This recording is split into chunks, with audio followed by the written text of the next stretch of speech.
5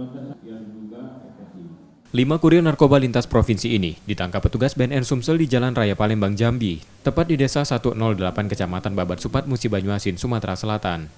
Dari penangkapan tersebut, petugas menyita sabu-sabu seberat 3 kg dan 2.000 butir pil ekstasi yang akan diselundupkan ke Palembang dari Riau. Cara tersangka menyelundupkan narkoba dengan mengendarai mobil dan motor. 3 tersangka di dalam mobil bertugas mengawal 2 tersangka yang membawa narkoba dengan mengendarai sepeda motor. Dari pengakuan tersangka, narkoba itu akan diedarkan di sejumlah daerah di Sumatera Selatan. Pelaku ini kan 2 kendaraan.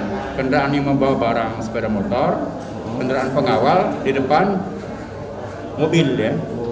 Mobil. Semuanya dapat. Ada pecatan TNI ya Bang pelaku? Salah satu pelaku? Iya, salah satu pelaku memang kebetulan pecatan TNI. Waktu ditangkap dia tenang orangnya, diperintahkan nurut.